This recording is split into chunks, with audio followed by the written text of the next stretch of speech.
You're not starting over. You are starting forward.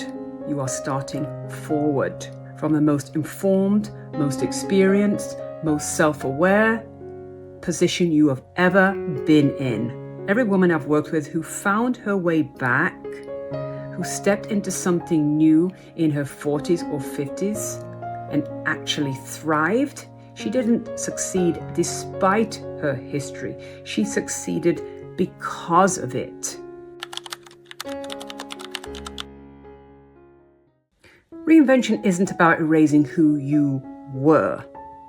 It's about finally letting who you are catch up with your life. I want to talk to the woman who feels behind, like everyone else has figured out this at a younger, faster, cleaner way of doing things. Like they knew what they wanted at 25 and just went and got it. And here you are, you're in your 40s and beyond, maybe your 50s, feeling like you're back at square one, starting over. And that phrase, starting over, carries so much weight, doesn't it? It sounds like loss, like everything that came before didn't count, like you have to rebuild from scratch. Compete with the woman who's half your age and somehow make up for lost time. I want to challenge that story today, not because it's hard, it is, because starting over is the wrong frame entirely. And the frame you use changes everything about how you move.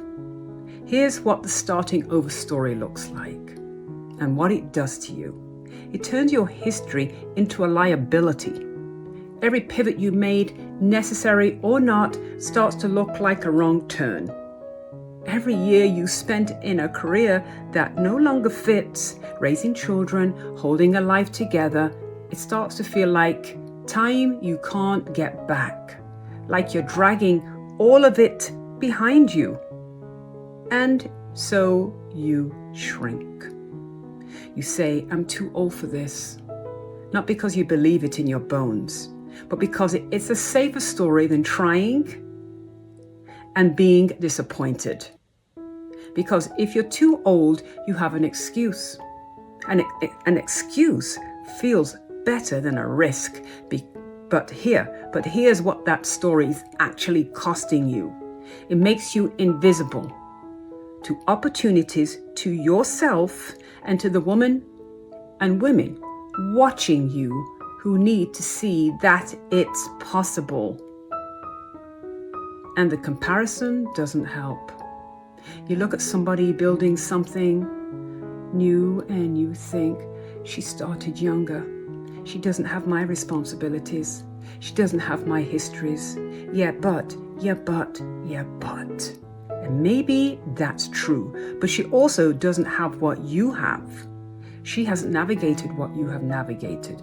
She hasn't made hard calls under pressure, held things together when they were falling apart, figured out who she is on the other side of loss or change or reinvention that she didn't choose. She's still building the foundation that you already started with and are standing on. You're not behind her. You're just on a different road. And your road has terrain on it that hers doesn't. Terrain that gave you something she's still years away from having. I want you to think about this differently. You're not starting over. You are starting forward. You are starting forward. From the most informed, most experienced, most self-aware position you have ever been in. Every woman I've worked with who found her way back, who stepped into something new in her 40s or 50s and actually thrived, she didn't succeed despite her history. She succeeded because of it. Because she knew herself well enough to stop wasting time on things that weren't right for her, because she already learned the hard lessons that younger women are still in the middle of. because she had a kind of clarity that only comes from having lived through something, not just planned it. That is not nothing. That is everything. So let's actually do this. Let me let me show you how to see what you're really carrying, because I promise you, it's more than you think. I want you to think about these 3 things. Firstly, clarity. You know what you don't want. That sounds small, but it isn't. Most people spend years, decades, figuring out what doesn't work for them. You already know. That's not baggage. That's a filter. It saves you from paths that would have cost you years. Second, your resilience. You have navigated things, transitioned and made transitions, and then some that you didn't choose. Losses, reinventions, seasons that asked everything of you, and you got through them. That capacity to keep going when it's hard, to adapt, to find a way that is not common, and in whatever you're building next, it will be your greatest asset. Third, your self-knowledge. You know how to work. You know what drains you, what lights you up, and you know the environment where you thrive and the ones where you shrink. You know your values, even if you haven't named them out loud, because you've lived long enough to feel it, and feel it when you're violating them. Younger women are still figuring out all of this. You already know. The question isn't whether you have what it takes. The question is, are you willing to count what you already have as an asset instead of writing it off as too little, too late?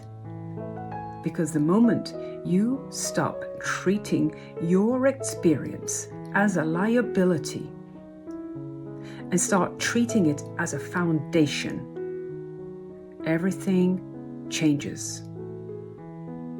You're not building from zero. You're building from everything. I want to leave you with this. The women who move in this season, the ones who actually step into something new and don't look back, don't look back, don't look back. They're not the ones who finally felt ready. They're not the ones who had it all figured out. They're the ones who decided to stop waiting for permission to count their own life as enough. You've had more than enough. The only thing left is to stop starting your sentences with "but." I'm too old, but it's too late, but. And start them with "I know exactly who I am, and here's what I'm building. Here's what I'm building." Subscribe if that's the woman you're becoming, because that's exactly who this channel is for. And next week, we're getting into that finding yourself again, finding what yourself looks like in practice. Not the highlighted real version, the real version, the quiet, unglamorous, deeply satisfying version that nobody talks about enough. Don't miss it.